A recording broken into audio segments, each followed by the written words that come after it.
الحمد لله رب العالمين، والصلاة والسلام على سيد الأنبياء والمرسلين وعلى آله وأصحابه أجمعين۔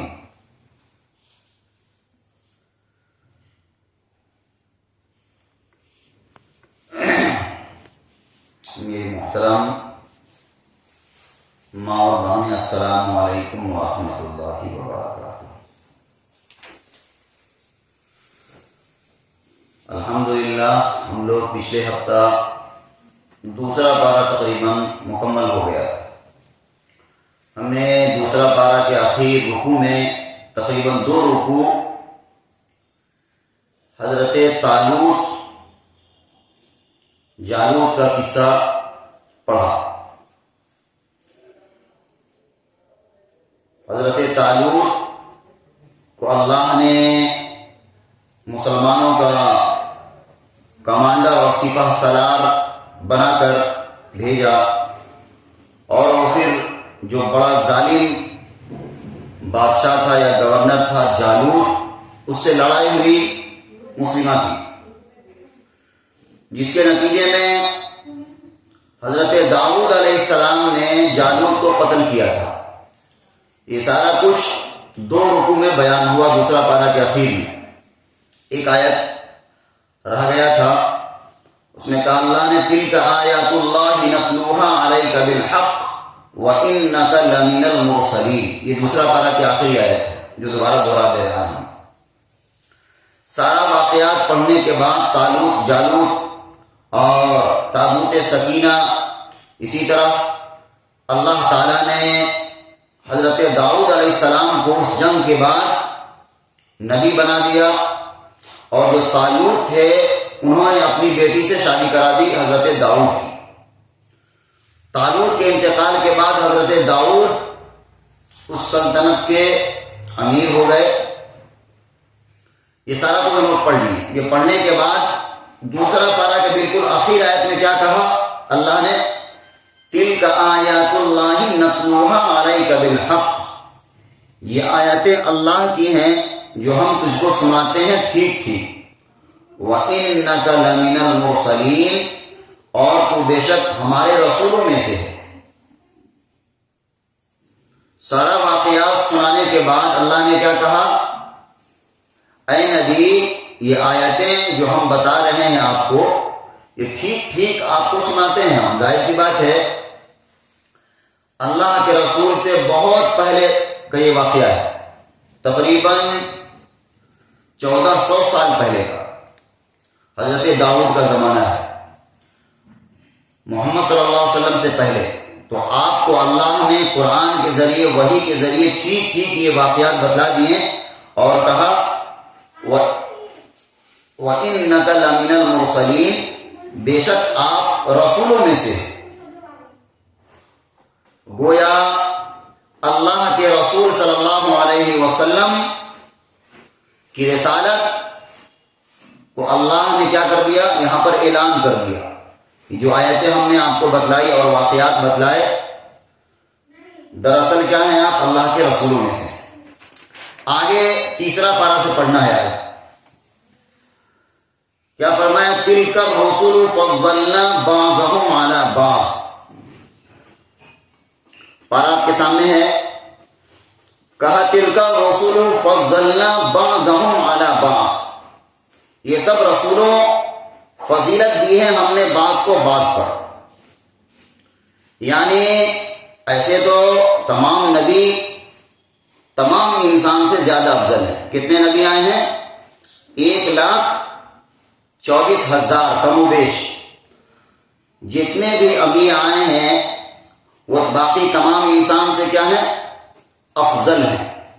پھر نبیوں میں بھی مرتبہ ہے آپس میں، بعض نبی بعض سے مرتبے میں کیا ہے؟ بڑھا ہوا ہے۔ مثال کے طور پر 5 نبی اور رسول کہلاتے ہیں جو ٹاپ 5 میں ہیں۔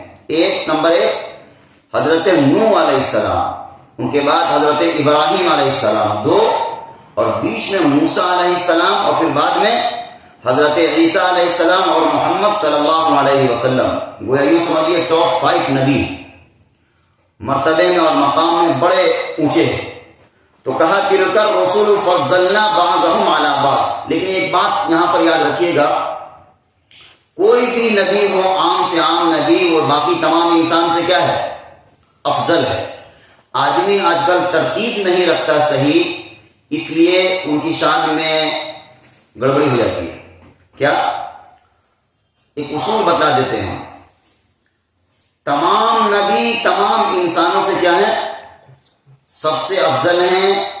اور پھر تمام انسانوں میں جو حضور کے ساتھی ہیں، جن کو صحابہ کہا جاتا ہے، نبی کے بعد تمام صحابہ تمام انسانوں سے افضل ہے. غلط فہمی کیا ہوتی ہے، بعض بزرگوں کے شان بیان کرتے کرتے آدمی اس حد تک نکل جاتا ہے کہ صحابہ کو نظر انداز کر دیتا ہے. یہ نہیں ہے، بلکہ کوئی بڑا سے بڑا بزرگ، بڑا سے بڑا ولی، چاہے وہ خواجہ معین الدین چشتی اجمیر والے کیوں نہ ہوں، یا شیخ عبد القادر جیلانی جو بہت بڑے اللہ کے ولی گزرے ہیں، کتنوں ہی بڑے ولی اور اللہ کے دوست ہو جائیں، لیکن کوئی صحابہ کے مقابلے میں صحابہ کے پیر کے دھول کے برابر بھی نہیں آ سکتا. اسی طرح صحابہ میں جو سب سے ٹاپ کے صحابی ہیں حضرت ابو بکر، وہ عام نبی کے برابر بھی نہیں آ سکتے. اصول سمجھ میں آ گئی بات؟ تمام انسانوں میں سب سے افضل کون ہے؟ حضرات انبیاء، نبیوں کی جماعت، اس کے بعد صحابہ کی جماعت، اس کے بعد پھر اللہ کے ولی، نیک سے نیک، بڑے سے بڑے ہو سکتے ہیں. لیکن کوئی بھی اللہ کا ولی بزرگ کسی عام صحابی کے پاؤں کے دھول کے برابر بھی نہیں ہو سکتا. ٹھیک؟ تو اس آیت میں کہا تلک الرسل فضلنا بعضهم علی بعض. یہ سب رسول فضیلت دی ہم نے بعض کو بعض پر. وَمِنْهُمْ مَنْ كَلَّمَ اللَّهُ وَرَفَعَ بَعْضَهُمْ دَرَجَاتٍ. کوئی تو وہ ہے کہ کلام فرمایا اس سے اللہ نے اور بلند کیے بعضوں کے درجات. یہاں پر اشارہ ہے پہلے موسیٰ علیہ السلام کی طرف. موسیٰ علیہ السلام کیا تھے؟ موسیٰ کلیم اللہ کہلاتے ہیں. اللہ نے ان سے کلام کیا ہے، بات کیا ہے. موسیٰ علیہ السلام کوہ طور پر جاتے تھے اور اللہ سے کیا کرتے تھے؟ کلام کیا کرتے تھے، باتیں کیا کرتے تھے. تو ان کے شان میں کہا منہم من کلم اللہ، ان میں سے بعض وہ ہیں جن سے اللہ نے کیا کیا؟ کلام کیا. اشارہ موسیٰ علیہ السلام کی طرف ہے. اور آگے کہا وَرَفَعَ بَعْضَهُمْ دَرَجَاتٍ، اور اللہ نے بعض کے بلند اور بھی درجات بلند کیے. اس بات سے مراد محمد صلی اللہ علیہ وسلم ہے. ایک اصول یاد رکھیے گا، تمام نبیوں میں ایسے تو کسی نبی میں تفرقہ کرنے کے لیے منع کر کیا گیا ہے کہ آپس میں تقابل مت کیا کرو، لیکن یہ بھی ہے، حقیقت ہے کہ تمام نبیوں میں خاتم النبیین اور خاتم الرسول اور تمام نبیوں کے سردار کون ہیں؟ ہمارے اور آپ کے آقا محمد الرسول اللہ صلی اللہ علیہ وسلم. تو کہا وَرَفَعَ بَعْضَهُمْ دَرَجَاتٍ، اللہ نے اور بعض کے درجات کو کیا کیے؟ بلند کیے. وَآتَيْنَا عِيسَى ابْنَ مَرْيَمَ الْبَيِّنَاتِ وَأَيَّدْنَاهُ بِرُوحِ الْقُدُسِ، اور دیے ہم نے عیسیٰ ابن مریم کو. دیکھیے مریم یہ ان کی امی ہیں، لیکن عیسیٰ علیہ السلام کے ابا نہیں تھے. اللہ کی قدرت، اللہ نے بغیر باپ کے عیسیٰ علیہ السلام کو پیدا فرما دیا. تو کہا عیسیٰ ابن مریم، حالانکہ ماں ہے مریم. کہا وَآتَيْنَا عِيسَى ابْنَ مَرْيَمَ الْبَيِّنَاتِ وَأَيَّدْنَاهُ بِرُوحِ الْقُدُسِ، اور دیے ہم نے عیسیٰ ابن مریم کو معجزے صریح اور ان کو طاقت دی روح القدس کے ذریعے. روح القدس سے مراد جبرائیل امین. حضرت عیسیٰ علیہ السلام کو اللہ نے بڑے واضح معجزے دیے تھے، کھلے ہوئے معجزے. کیا عیسیٰ علیہ السلام کے معجزے مشہور ہیں؟ کیا معجزہ دیا اللہ نے؟ عیسیٰ علیہ السلام مٹی سے، گارے سے چڑیا کی شکل بناتے تھے اور اس میں پھونک مار دیتے تھے، وہ چڑیا اڑ جاتی تھی. یہ معجزہ. اسی طرح جو مادرزاد اندھا ہوتا تھا، مادرزاد اندھا مطلب پیدائشی اندھا، سائنس اور میڈیکل سائنس اتنی ترقی کے باوجود جو پیدائشی اندھا ہے اس کو روشنی اس کا علاج نہیں کر سکتی. تو عیسیٰ علیہ السلام کو اللہ نے کیا معجزہ دیا تھا؟ جو پیدائشی اندھا ہے اس کے سر پر بھی ایسے چہرے پر ہاتھ پھیرتے تھے، کیا ہو جاتا تھا؟ اس کی بینائی واپس آ جاتی تھی. اسی طرح حضرت عیسیٰ علیہ السلام مردہ کو زندہ کر دیا کرتے تھے اللہ کے حکم سے، قم بإذن اللہ. تو یہ معجزات دیا تھا اللہ نے. اسی کو کہا کہ ہم نے عیسیٰ ابن مریم کو معجزات دیا، صریح کھلا ہوا، اور ان کو تقویت دی، طاقت دی روح القدس یعنی جبرائیل امین کے ذریعے. آگے کہا وَلَوْ شَاءَ اللَّهُ مَقْتَتَلَ الَّذِينَ مِن بَعْدِهِمْ من بعد ما جاءتهم البينات ولكن اختلفوا فمنهم من آمن ومنهم من كفر. اور اگر اللہ چاہتا تو نہ لڑتے وہ لوگ جو ہوئے ان پیغمبروں کے پیچھے بعد اس کے کہ پہنچ چکے ان کے پاس صاف حکم، لیکن ان میں اختلاف پڑ گیا. پھر کوئی تو ان میں ایمان لایا اور کوئی کافر ہوا. اس آیت کو سمجھنے کی ضرورت ہے. عیسیٰ علیہ السلام، اسی طرح ان سے پہلے موسیٰ علیہ السلام، کہا عیسائی آپس میں نہیں لڑتے، یہودی آپس میں نہیں لڑتے، یہ لوگ مسلمانوں سے نہیں لڑتے. لیکن یہ سب اللہ کی حکمت ہے اس کے پیچھے. اللہ نے یہ رکھ دیا، یہ حق ہے.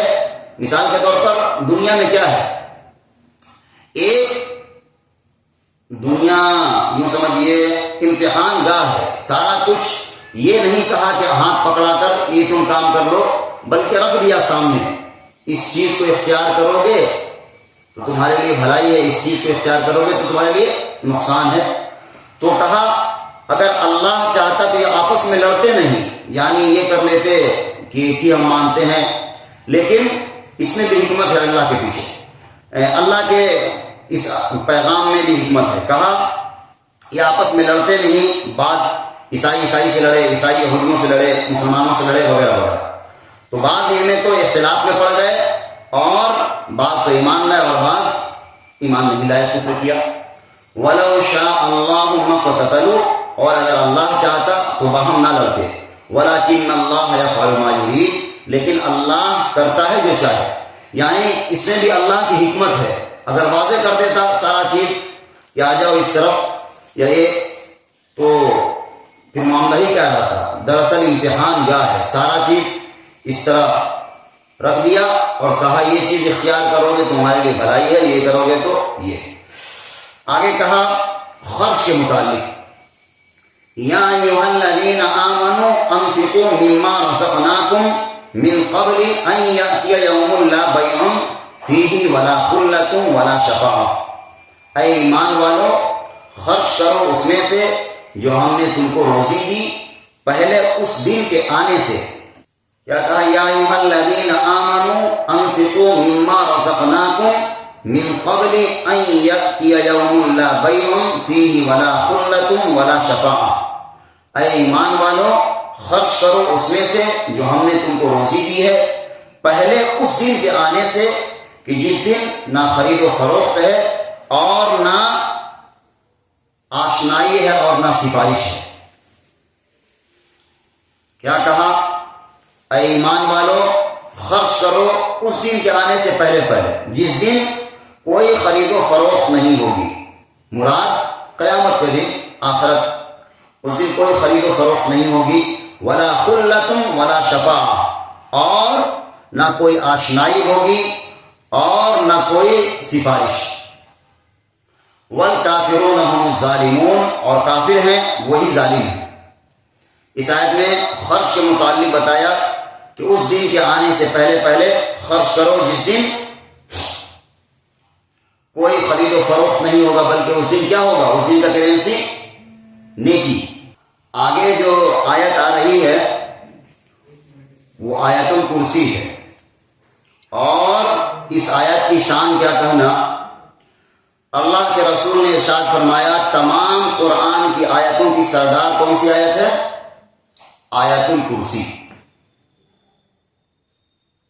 تمام قرآن کی آیتوں کی سردار آیت الکرسی ہے. بڑی فضیلت ہے. قرآن میں جتنی بھی آیت ہیں تقریباً 6666 آیتیں آیتیں ہیں، تمام آیتوں کی سردار آیت الکرسی کہلاتی ہے. بہت بڑا خزانہ ہے یہ. اور یہ بھی اس بارے میں آتا ہے حدیث میں، جو ہر فرض نماز کے بعد آیت الکرسی پڑھ لیتا ہے، اس کو صرف جنت میں جانے سے اس کی موت ہی روکی ہوئی. کتنی بڑی فضیلت کی بات ہے. کیا فرمایا اللہ کے رسول نے؟ جو ہر فرض نماز کے بعد آیت الکرسی پڑھ لے گا، اس کو صرف جنت میں جانے سے کیا روکا ہوا ہے؟ اس کی موت. تو بڑی فضیلت ہے. میری درخواست ہے کہ آپ لوگ خود اس کو یاد کیجیے زبانی اور اپنے بچوں کو بھی کرائیے. کہا اللہ لا الہ الا ہو، اللہ کے سوا کوئی معبود نہیں. الحی القیوم، زندہ ہے، سب کا تھامنے والا ہے. لا تأخذہ سنۃ ولا نوم، نہیں پکڑ سکتی اس کو اونگ اور نہ نیند. اللہ نے اپنے صفات بتلایا. کیا؟ اللہ کون ہے؟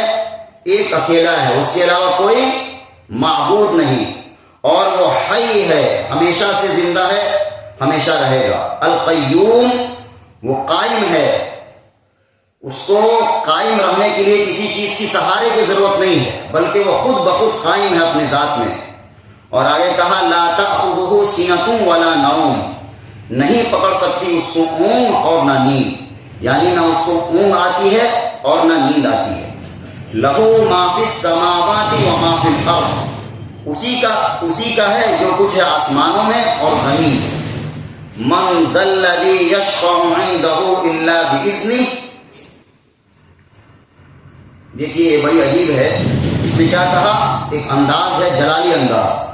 من ذا الذی یشفع عندہ الا باذنہ، کون ہے اس کے سامنے، اس کے پاس جو سفارش کر سکے کسی کی مگر اس کی اجازت کے. کیا؟ اللہ تو بڑا زبردست ہے. کہا کون ہے، کس کی مجال ہے جو اس کے سامنے کسی کی سفارش کرے مگر اس کی اجازت سے. یعنی اللہ جس کو اجازت دے گا وہی کسی کے بارے میں سفارش کر سکے گا. یعلم ما بین ایدیہم وما خلفہم، جو کچھ ہے اس کے سامنے اور جو کچھ ہے اس کے پیچھے، وہ سب کا جاننے والا ہے. یعنی اللہ کا علم ایسا ہے کہ جو کچھ ہے اس کے سامنے اور جو کچھ اس کے پیچھے، سارے چیز کو جاننے والا ہے. اللہ کا علم ایسا ہے کہ آدمی بیان نہیں کر سکتا. کالی پہاڑی کے اوپر اندھیرے رات میں اگر کالی چونٹی بھی چل رہی ہے تب بھی اس کو اللہ جان رہا ہے، بلکہ اللہ تو دل کے احوال کو جان رہا ہے. تو کہا جو کچھ سامنے ہے اور جو کچھ پیچھے ہے وہ سارا کچھ اللہ کے علم ہے. وَلَا يُحِيطُونَ بِشَيْءٍ مِّنْ عِلْمِهِ إِلَّا بِمَا شَاءَ، اور وہ سب احاطہ نہیں کر سکتے کسی چیز کا اس کی معلومات میں سے مگر جتنا وہی گنجائش. یعنی کیا کہا؟ اللہ کا علم اتنا بڑا ہے کہ اس کا علم کا کوئی احاطہ نہیں کر سکتا مگر جتنا وہ چاہے. وسع کرسیہ السماوات والارض، اس کی کرسی سے مراد اب اس کی طاقت ہے، اس کی قوت ہے، اس کی حکومت ہے، کچھ بھی ہو سکتا ہے. وسع کرسیہ السماوات والارض، اس کا اقتدار، اس کی کرسی، اس کی حکومت، اس کا قدرت تمام آسمانوں میں ہے اور زمینوں میں ہے. ولا یؤودہ حفظہما، اور گرا نہیں اس کا تھامنا. یعنی آسمان و زمین کو تھامنے میں اس کو کوئی بھاری پن محسوس نہیں ہوتا ہے، بلکہ وہ تو ان دونوں کو اور ہر چیز کے کائنات کے اس کو تھاما ہوا ہے. وہی کہا ولا یؤودہ حفظہما، اور گرا نہیں ہے اس کا تھامنا. وہو العلی العظیم، اور وہ علی ہے، یعنی عالی ہے، بڑا اونچا مقام کا ہے، اور عظیم ہے، بڑا زبردست عظمت والا ہے، بڑا بزرگ ہے. یہ قرآن کی بڑی اہم آیت ہے. بلکہ اہم کیا، اللہ کے رسول کی حدیث ہے جو ہم نے آپ کو سنا دی کہ آیت الکرسی قرآن کی تمام آیتوں کی سردار ہے. اس میں بڑے خزینے ہیں اور اللہ کے توحید کو بڑے واضح طور پر بیان کیا گیا. آگے کہا لا اکراہ فی الدین قد تبین الرشد من الغی، زبردستی نہیں ہے دین میں. کیا مطلب؟ کسی کو آپ زبردستی اسلام میں داخل نہیں کرا سکتے طاقت کے بدولت پر. یہ نہ کبھی ہوا ہے اور نہ یہ جائز ہے کیا کبھی طاقت کے بلبوتے، مطلب مثال کے طور پر کسی کے گردن پر تلوار رکھ کر آپ یہ نہیں کہہ سکتے کہ کلمہ پڑھو، نہیں تو ہم اڑا دیں گے تمہارا سر. بلکہ اسلام تو نام ہے دل سے ماننے کا. اگر وہ دل سے اللہ کے رسول کا اور اللہ کا اقرار کرتا ہے تو مسلمان ہے. کسی کو زبردستی آپ دین میں داخل نہیں کر سکتے، اور یہ دین کے اعتبار سے بھی ٹھیک نہیں ہے. وہی کہا لا اکراہ فی الدین، زبردستی نہیں ہے دین کے معاملے میں. قد تبین الرشد من الغی، بے شک جدا ہو چکی ہے ہدایت گمراہی سے. فمن یکفر بالطاغوت ویؤمن باللہ فقد استمسک بالعروۃ الوثقی، اب جو کوئی نہ مانے گمراہ کرنے والوں کو اور یقین لائے اللہ پر تو اس نے پکڑ لیا ہے حلقہ مضبوط. لا انفصام لہا، جو ٹوٹنے والا نہیں ہے. واللہ سمیع علیم، اور اللہ سب کچھ سنتا اور جانتا ہے. کیا کہا؟ پہلے تو کہا دین کے معاملے میں کوئی زبردستی نہیں ہے، ہاں، اور آگے کہا ہدایت اور گمراہی تو بالکل الگ الگ ہو گئی ہے. اب جو کوئی طاغوت کا انکار کرے، طاغوت مطلب نافرمانی کا، شیطان کا انکار کرے اور ایمان لائے تو اس نے کیا کیا ہے؟ مضبوط پکڑ لیا ہے جو ٹوٹنے والا نہیں ہے، اور اللہ سب کچھ سنتا اور جانتا ہے.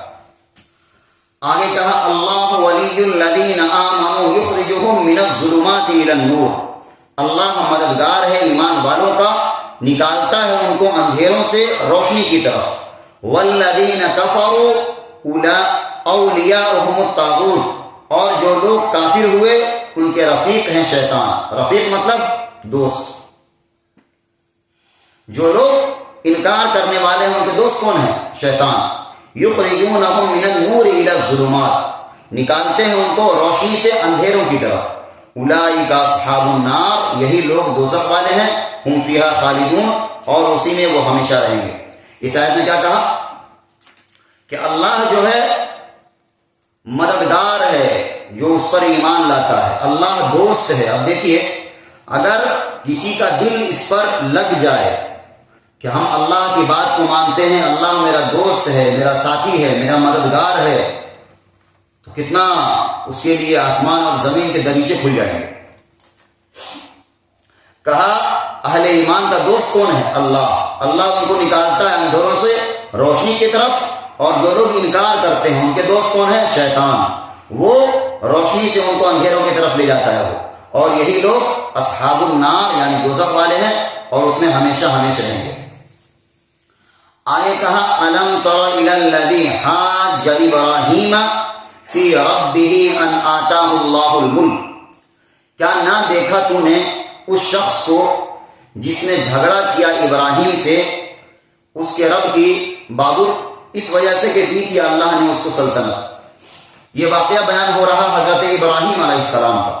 پہلے واقعہ بتلا دیتے ہیں پھر ترجمہ کر دیں گے.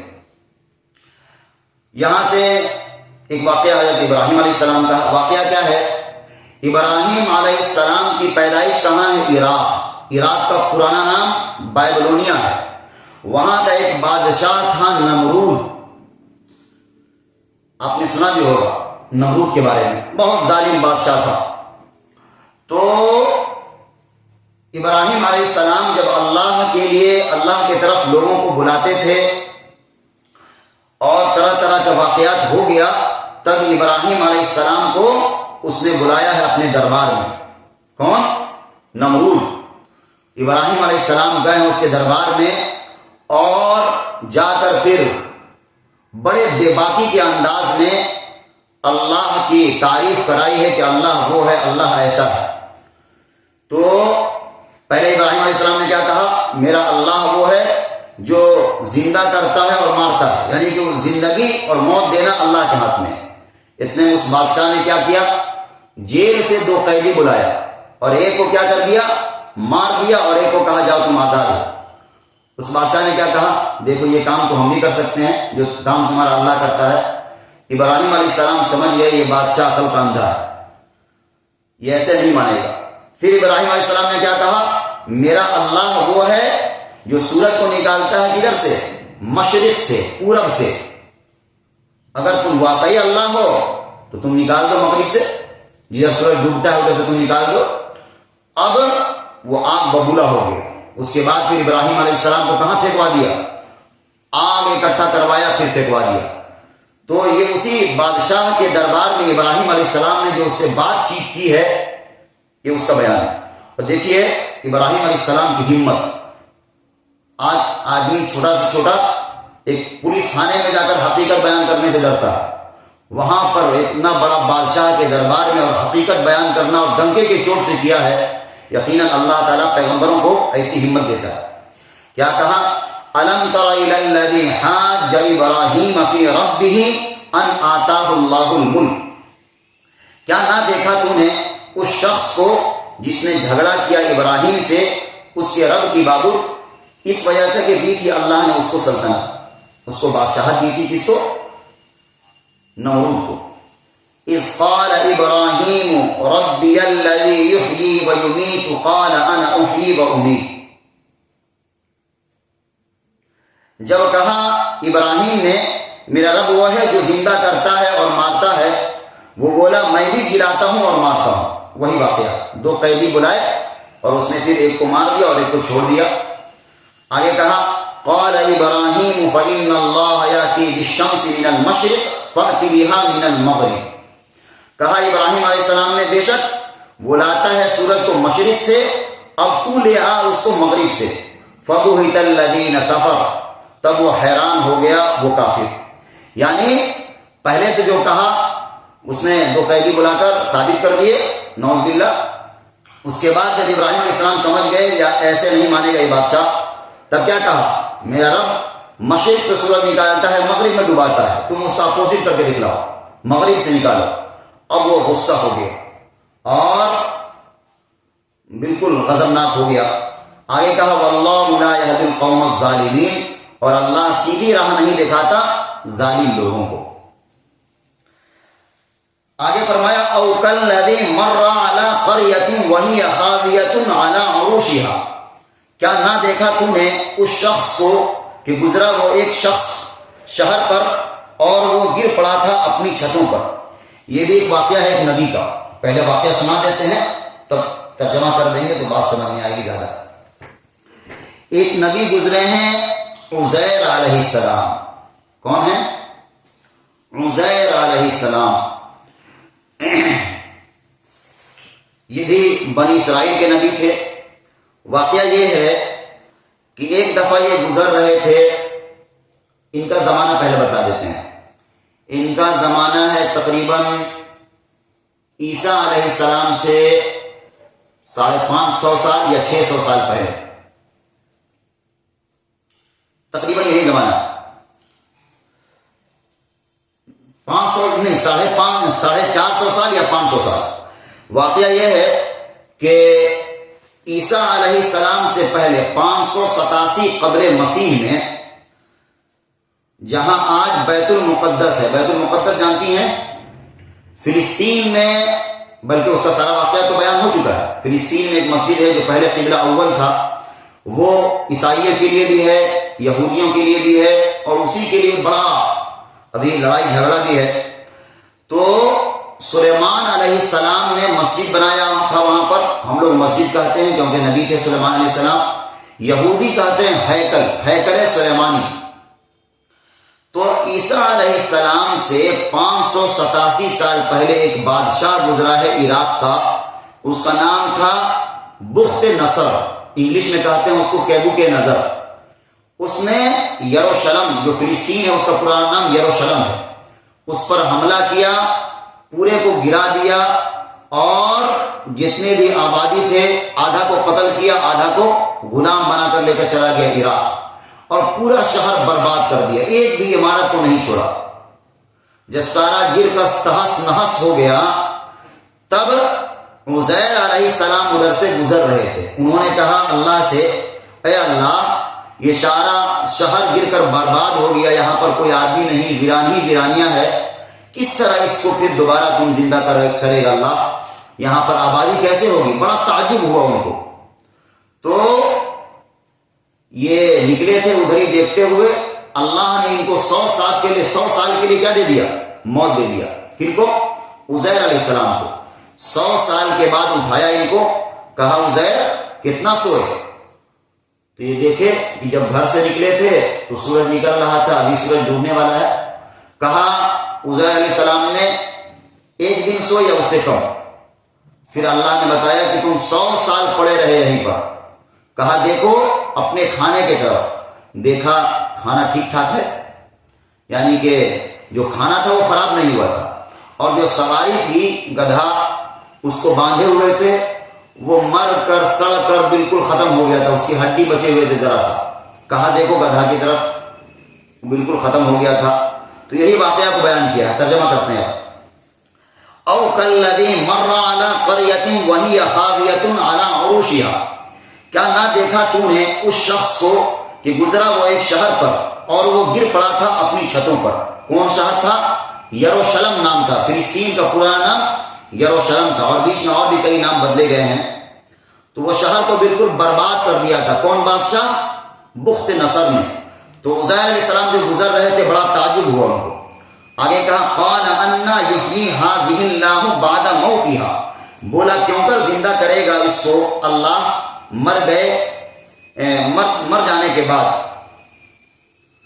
فاماتہ اللہ مئۃ عام ثم بعثہ، پھر مردہ رکھا اس شخص کو اللہ نے 100 برس، پھر ان کو اٹھایا۔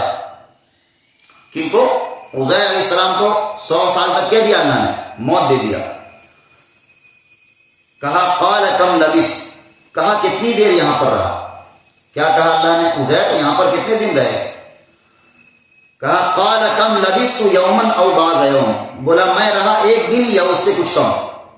قال بل لبثت مئۃ عام فانظر الى طعامك وشرابك لم يتسنى، کہا نہیں بلکہ تو رہا ہے 100 برس، اب دیکھ اپنا کھانا اور پینا سڑا نہیں ہے ابھی تک۔ وانظر الى حمارك، اور دیکھ اپنے گدھے کی طرف۔ ولنجعلك آیۃ للناس وانظر الى العظام کیف ننشزها ثم نکسوها لحما، اور ہم نے تجھ کو نمونہ بنانا چاہا لوگوں کے واسطے، اور دیکھ ہڈیوں کی طرف کہ ان کو کس طرح ابھار کر جوڑ دیتے ہیں، پھر ان پر پہناتے ہیں گوشت۔ فلما تبین له، پھر جب اس پر ظاہر ہوا، قال اعلم ان اللہ علی کل شیء قدیر، تو کہا یہ حال تو کہہ اٹھا کہ مجھ کو معلوم ہے بے شک اللہ ہر چیز پر قادر ہے۔ واقعہ سمجھ میں آ گئی؟ یہ بات سمجھ میں آ گئی ہوگی آپ کو۔ عزیر علیہ السلام جب گزرے ہیں اس شہر سے تو کیا تعجب کیا، اے اللہ یہ شہر بالکل برباد ہو گیا، اس کو کس طرح آباد کیجیے گا؟ تو عزیر علیہ السلام کو اللہ نے 100 سال کے لیے کیا دے دیا؟ موت دے دیا۔ جب جگایا ہے تو پوچھا عزیر کتنا دن رہے؟ کہا بس 1 دن یا اس سے کم۔ اللہ نے بتایا تم 100 سال تک یہیں پڑے رہے، اپنے کھانے کی طرف دیکھو بالکل صحیح سلامت تھا۔ کہا اپنے گدھے کی طرف دیکھو، گدھا جو شریف تھا بیچارہ اس کا بھوسا بن گیا تھا گدھا کا 100 سال میں۔ پھر اس کے بعد اللہ نے کہا دیکھو اللہ ان کی نظروں کے سامنے گدھے کے ہڈی کو فٹ کیا، اس کے بعد اس پر گوشت چڑھایا، چمڑی چڑھایا، اور اس کے اندر گدھے کے اندر جان آ گئی۔ تب کہا عزیر السلام کو یقین ہو گیا، کیا کہا؟ اعلم ان اللہ، میں جان گیا ہوں کہ اللہ ہر چیز پر قادر ہے۔ آگے اسی طرح کا واقعہ ابراہیم علیہ السلام کا ہے۔ ابراہیم علیہ السلام کا کیا واقعہ ہے؟ ابراہیم علیہ السلام نے ایک دفعہ اللہ سے سوال کیا، اللہ تو آدمیوں کو مرنے کے بعد کیسے زندہ کرے گا؟ اللہ نے کہا کیا تمہیں ایمان نہیں ہے میرے اوپر؟ کیا تمہیں یقین نہیں ہے میری قدرت پر؟ تو ابراہیم علیہ السلام نے کیا کہا؟ یقین تو ہے لیکن ذرا سا اطمینان کے لیے ہم چاہتے ہیں کہ میرے سامنے ہو جائے۔ تو اللہ نے کیا کہا؟ 4 پرندوں کو پکڑو اور اس کو بوٹی بوٹی کرو، گوشت ملا دو، اور چاروں کو الگ الگ پہاڑ پر رکھو، اس کے بعد پھر آواز دو، وہ چاروں تمہارے پاس چلتے پھرتے آ جائیں گے۔ تو پڑھ دیتے ہیں، ترجمہ کر دیتے ہیں، یہی واقعہ ہے۔ آگے کہا وَإِذْ قَالَ إِبْرَاهِيمُ رَبِّ أَرِنِي كَيْفَ تُحْيِي الْمَوْتَى، اور یاد کرو جب ابراہیم نے کہا اے پروردگار میرے دکھلا دے مجھ کو کیوں کر زندہ کرے گا تو مردے کو۔ قال اولم تؤمن، فرمایا کیا تم کو یقین نہیں؟ یعنی اللہ نے کہا ابراہیم کیا تمہیں یقین نہیں؟ دیکھیے یقین تو تھا، اور ایک پیغمبر کو بہت زیادہ یقین ہوتا ہے عام لوگوں کے مقابلے میں، لیکن پھر بھی ابراہیم علیہ السلام یہ دیکھنا چاہ رہے تھے کہ آخر ہوگا کیسے. کہا قال اولم تؤمن، کیا ابراہیم تمہیں یقین نہیں؟ قال بلا ولکن لیطمئن قلبی، کہا کیوں نہیں، لیکن اس واسطے کہ چاہتا ہوں کہ تسکین ہو جائے میرے دل کو. فخذ اربعة من الطير فصرهن اليك ثم اجعل على كل جبل منهن جزءا ثم ادعهن يأتينك سعيا. فرمایا کہ تو پکڑ لے 4 جانور اڑنے والے، پھر ان کو ہلا لے اپنے ساتھ، پھر رکھ دے ہر پہاڑ پر ان کے بدن کا ایک حصہ، پھر ان کو بلا، چلے آئیں گے تیرے پاس دوڑتے ہوئے. واللہ عالم ان اللہ وعلم ان اللہ عزیز حکیم، اور جان لے کہ بے شک اللہ زبردست ہے، حکمت والا ہے. یہی ہوا. ابراہیم علیہ السلام نے کیا کیا؟ یقین تو تھا کہ اللہ کس طرح زندہ کرے گا، لیکن پھر بھی ایک دل کو اطمینان دلانے کے لیے اللہ نے سوال کر دیا کہ کیسا کرے گا. تو اللہ نے کہا 4 پرندوں کو لو اور اس کو ذبح کرو اور اس کی گوشت وغیرہ کو ملا دو، ایک کا سر ادھر سے ادھر ملا دو سب میں، اور ساروں 4 جگہ اس کو بانٹ دو، 4 پہاڑی پر، ادھر رکھ دو ادھر رکھ دو ادھر رکھ دو، اور بیچ سے آواز لگاؤ، کس طرح وہ زندہ ہو کر گوشت وغیرہ سب مل کر دوڑتے ہوئے تمہارے پاس آ جائیں. اور اللہ نے یہ کر کے دکھلایا. تو یہ سارا واقعہ تھا. اس سے کیا پتا چلا آپ کو؟ کوئی چھٹکارا نہیں ہے، کوئی چھٹکارا نہیں ہے. بس انسان کی بھلائی یہی ہے کہ اللہ کے احکام کے آگے اپنا سر جھکا دے اور اس کو راضی کر لے. ورنہ تم کہیں بھی جاؤ، سمندر میں پھینک دیے جاؤ، جلا دیے جاؤ، قبر میں دفن کر دیے جاؤ، کہیں بھی رہو، اللہ اس کو جمع کر لے گا، ایک ایک ذرے کو جمع کر لے گا. اللہ اس چیز پر کیا ہے؟ قادر ہے. اور اس سے بڑا قدرت کس کو حاصل ہوگا؟ تو اس واقعات کے بعد صرف قرآن کا مقصد واقعات بیان کرنا نہیں ہے، بلکہ واقعات سے سبق دینا اور سبق لینا ہے انسانوں کو. کیا ہے؟ ایک جگہ قرآن فرمایا این المفر، کہاں بھاگو گے؟ ہے کوئی راستہ بھاگنے کا؟ کوئی راستہ نہیں. آدمی دیکھیے مر جاتا ہے مسلمان، اسی طرح یہودی، عیسائی، یہ سب دفن ہو جاتے ہیں. پارسی، اس کے انتقال کے بعد چیل کوا کو کھلا دیا جاتا ہے، سائلنٹ ٹاور ہوتا ہے وہاں رکھ دیا جاتا ہے. اسی طرح جو ہندو بھائی ہوتے ہیں ان کی لاشوں کو جلا دیا جاتا ہے، راکھ بنا کر اڑا دیا جاتا ہے، بہا دیا جاتا ہے گنگا میں. لیکن اللہ کیا ہے؟ ان تمام کو جمع کرنے پر قادر ہے اور جمع کرے گا ضرور. یہ ایمان کا حصہ ہے. ایک مسلمان کو کیا ہونا چاہیے؟ پکا سے پکا یقین ہونا چاہیے کہ بھاگنے کا کوئی راستہ نہیں ہے. صرف انسان کی بھلائی اسی میں ہے کہ اللہ کے پیغام کو سنے، اس پر ایمان لائے. اور یہ کر ہم نے مسلمانوں کو کہتے ہوئے سنا ہے، کون آیا ہے قبر سے دوبارہ جو بتلائے گا یہ سب؟ اگر کوئی ایسا کہے گا تو اس کا یقین نہیں ہے. جب یقین نہیں ہے تو ایمان نہیں ہے. لہذا ایمان کیسا ہونا چاہیے کہ ہم جانتے ہیں کہ کل سورج نکلے گا ادھر سے، مشرق سے. یہ یقین ہونا چاہیے کہ مشرق سے سورج نکلنے کے بجائے مغرب سے نکل سکتا ہے، لیکن قرآن کی باتیں اور اللہ کی رسول کی باتیں کبھی جھوٹی نہیں ہو سکتی. اللہ ضرور بھی ضرور جمع کرے گا. آپ اس غلط فہمی میں نہیں رہیے، کون آیا ہے دوبارہ جو بتلائے گا. اگر یہ نہیں تو ایمان نہیں ہے، اور سارا مطلب یقین پر ہے. تو ان واقعات کو بیان کرنے کا مقصد کیا ہے؟ آدمی سبق لے، بھاگنے کا کوئی راستہ نہیں. اللہ جمع کرے گا اور ایک ایک چیز کو اللہ جمع کرے گا.